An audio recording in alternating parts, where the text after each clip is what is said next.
বাঁশ ছাড়া তো হবে না, কিন্তু বাঁশ যখন কাটে, কাঠ যখন কাটে আপনি মিসেপ বানান, কেউ কি করে কাঠ খাড়া আসা কি কয় মিসেপ।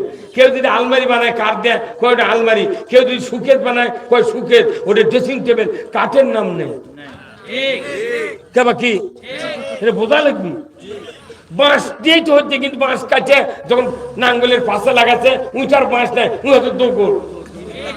আবার ঈশ্বরে এত বড় বড় অস্ত্র লাগাচ্ছে, তার নাম হলো আমরা, ওটাও কোনো বাঁশের, কিন্তু যখন বানাচ্ছে তখন ওর নাম কি আছে, ওদের সাথে এই কাশি এইভাবে বাজে থাকে এখন। তাহলে এইগুলি পার্স দিয়ে হচ্ছে নাঙ্গল। এখন কেউ যদি মনে করে ভাই আমি ফাল লাগাবো না, কি লাগাবো না, তাহলে ফাল ছাড়া কি নাঙ্গল দিয়ে হাল বাজাবি? হ্যাঁ, কাঠ হয় ভাঙবি না ক্ষয় যাবি বেশি। ফাল ফাল ছাড়া যেরকম নাঙ্গল অসল, নাঙ্গল ছাড়া ফাল অসল। আল্লাহ পৃথিবীতে এই মানুষ সৃষ্টি করার আগে চিন্তা করেছে যে খেলাফত আর